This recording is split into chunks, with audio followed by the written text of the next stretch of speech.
Hello everyone, my name's Cameron and I am a complete idiot because in less than 24 hours time I have this thing on show at the Tasty Classics Cars and Coffee, and let's just say it is nowhere near ready for that.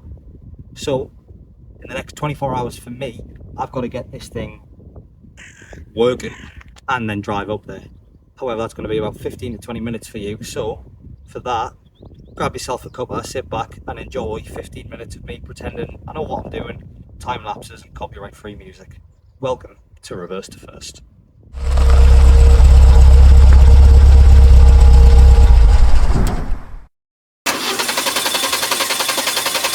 Oh,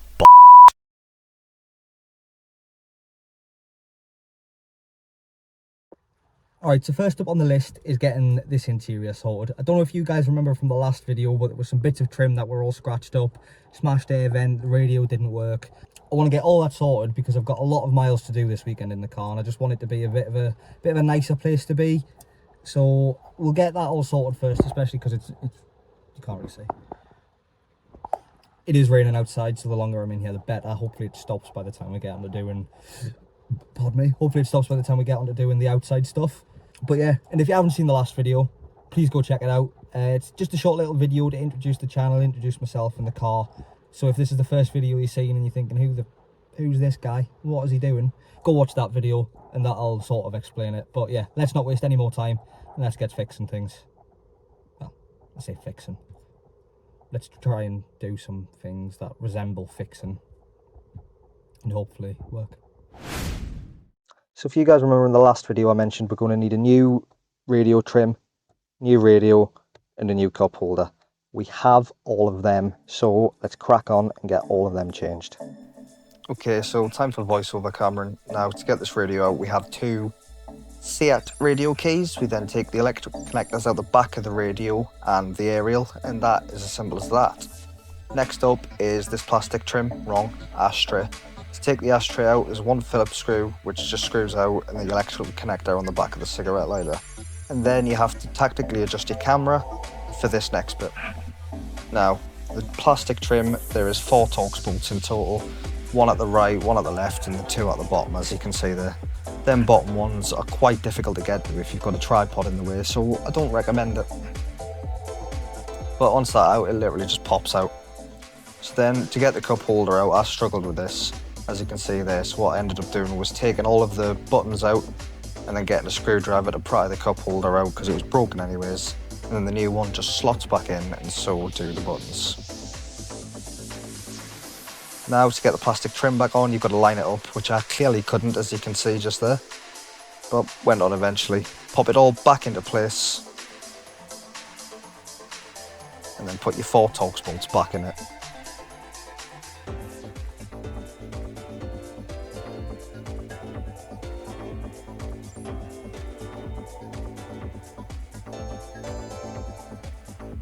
So for the radio, with this being an aftermarket radio, I only needed the power cable and the speaker cable. Didn't need the other one, and I didn't plug the aerial in because it needed an adapter, which I don't have. But the Bluetooth still worked fine, which is all I really wanted. And then again, electrical connector for the cigarette lighter on the ashtray. That slots into place, and then you put your elbow in the way of the camera, and then you do that Phillips screw back up, and that is your ashtray back in place. This little air vent here smashed to pieces, which isn't ideal, so I do have a replacement for that as well, so let's get that on. As easy as that. That was a bit hard to film just because of where it is and I hadn't really got anywhere to set a tripod up, but it was as simple as getting a trim tool behind it, popping the old one out and literally pushing the new one back in. Nice and easy. Now next up on the list is this 6-disc multi-changer. Now it's missing its inserts. I'm never going to use this thing, but I got a brand new second-hand one thrown in free with the interior trim, cup holder and air vent over there from a very nice guy off Marketplace, Adam. So Adam, if you're watching this, you're probably not. Thank you very much, mate. So we're going to get that new one in and let's see how we get on. Okay, so this was really easy to remove. There's a plastic trim surrounding it, which I've just pulled off there. 1 Torx to the left of it, 1 Torx to the right of it. That was in quite tight. I had to wrap my hoodie around my hand just to get some grip on the thing. But once that was loose, it was easy. You then just pull it out, undo the electrical connector, and then refitting it is exactly the same but in reverse. Electrical connector on, slot it in, 2 Torx bolts, there's 1, there's 2, and the plastic trim just clips back on. Okay, so interior's all done, a lot better now. I've got an air vent, got a radio, I've got a 6 CD multi-changer that I'm never ever going to use. So, moving on. Now we're going to head off outside in this lovely British summer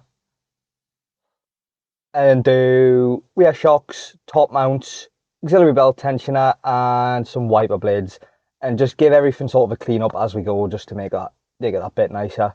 So let's do it. Time for the rear shocks. So, got this jacked up on the, what do you call them? On the chassis rails, because I couldn't get the jack and cover off, to be honest, that's a god's honest truth. I'll then crack all the wheel bolts loose with my breaker bar because they were on extremely tight for some reason. And then I'll gun them off just because it's quicker and I feel a bit more professional using a gun, even though I'm not. So then there is one 16mm bolt nut at the bottom of it, holding that on, just get a spanner on one side, the gun on the other, and that comes off. This is where it all went wrong. So as you can see, the one on the right came out nice and easy, the one on the left just was not having it at all.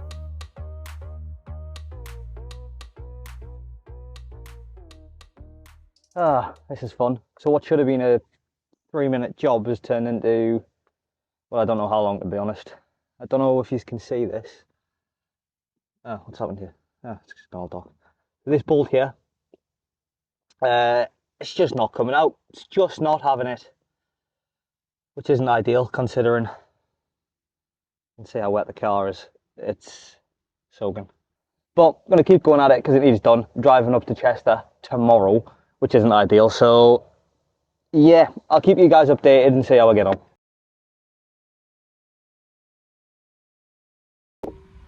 Well, that was a fucking joke. So it's out, the old shock is out, which resulted in the wheel arch liner coming out, which usually isn't a big issue. You know, you see wheel arch liners come out on a lot of YouTube videos, especially about Armstrong, and they're so easy. But when you're on a 2005 car that has Torx bolts that look like that, it takes forever. It takes absolutely forever. But anyways, that is out now. It's done. Only one more side to go. Great. Let's get the new one on and let's just crack on because I'm getting wet and I'm all dirty. It's really not fun. Okay, now that the nightmare is over, I get that surface for the top mount all cleaned up, bit of WD-40 in the holes where the bolts go, just to make it nice and easy.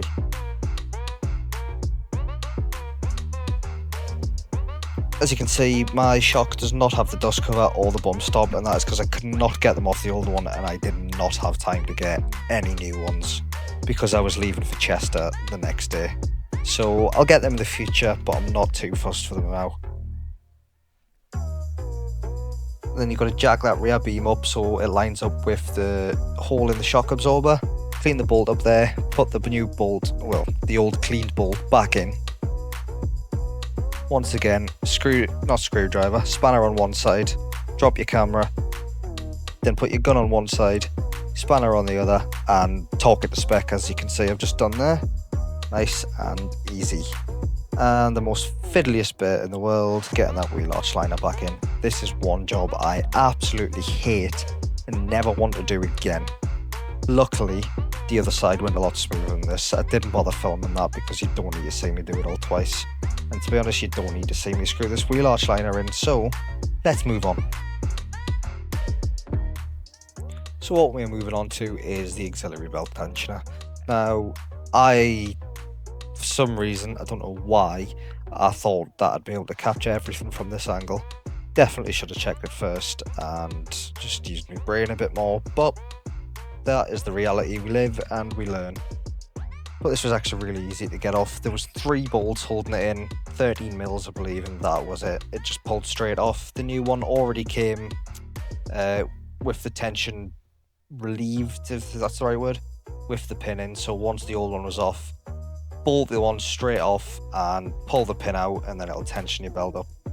Didn't replace the belt at this point because it looked okay, and to be honest, I just couldn't be arsed, if I'm being completely honest. But yeah, this angle's not really capturing anything, so I think once again we'll just move on from this. I've explained how it worked, so yeah, let's go on. Okay, so the car also needed 2 new rear tyres, 2 new rear tyres, so I took that down to ATS, which is a garage near me, and got them to put 2 new tyres on the rear.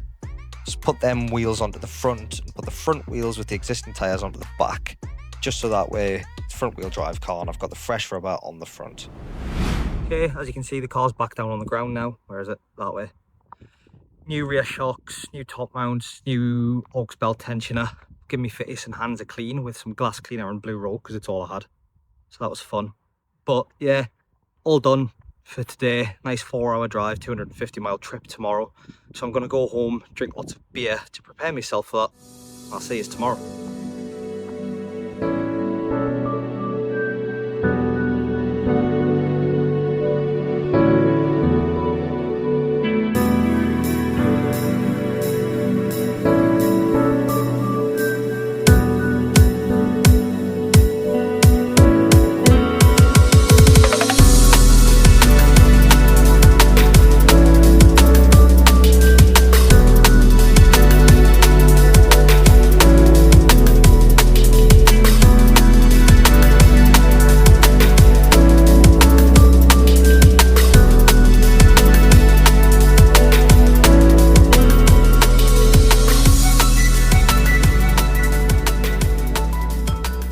Excuse the steering wheel, but we're about 150 to 160 miles into the journey, so we're a little over halfway. I'm not going to say too much about the way the car's been because I don't want to speak too soon, but we've made it this far. However, we have made it this far without aircon, and it is a sticky day. It's the only way I can think to describe it. Human. You need a poo? Well, that's not ideal, is it? But yeah, we're going to plod on. Hopefully we get on all right, and the next time I see you should be at the hotel. Okay, so we made it to the hotel. Jesus, no problems at all. Yeah, the hotel there. Right up. It's Travelodge. If you're from outside the UK, or you don't know what Travelodge is, it's a 5-star luxury resort basically. If you drop 4 stars, all of your standards, and bring your own bog roll. But yeah, gonna head in, get some rest, get some scran all ready for tomorrow. Okay, good morning everyone. Saturday morning, show day. Looking forward to it. The weather's a bit miserable at the minute, so I'm hoping it gets better throughout the day. But I'm gonna head next door, get myself some breakfast, and then hit the road.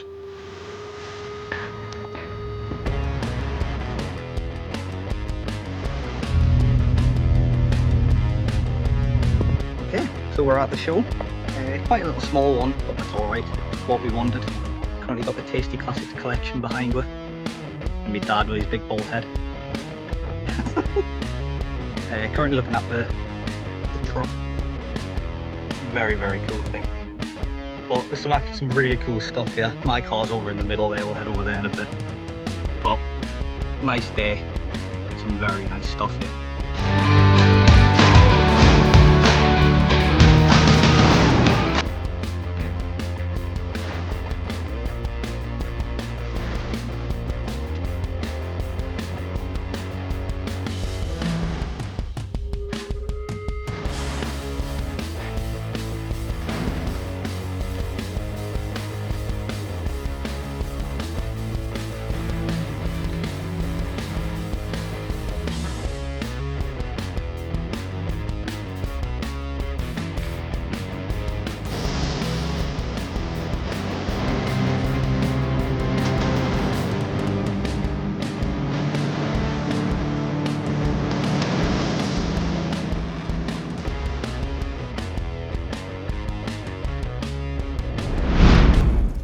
Thank you for organising it.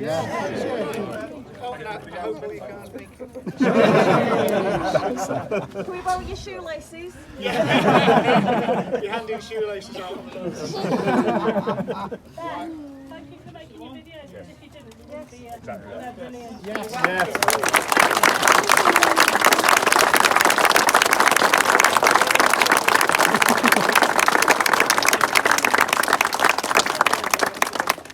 And that guy there, Joe, it's amazing the amount of stuff he actually does. If whenever I need a car like pushing out the way or something like that, I just get into it. His little like Shire horses.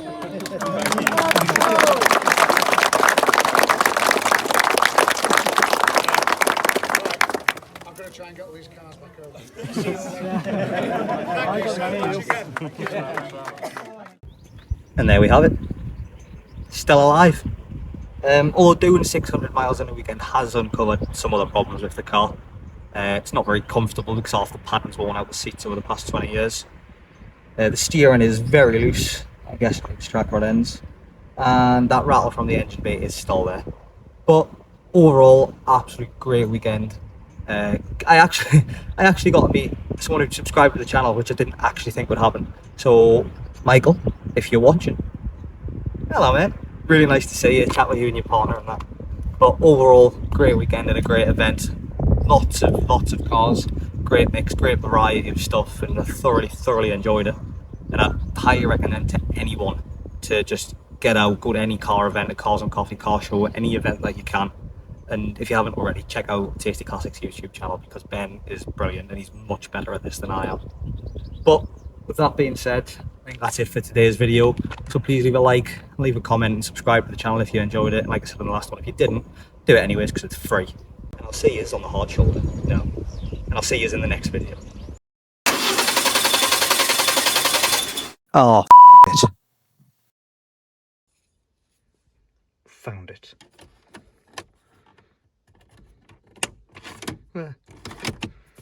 Much better.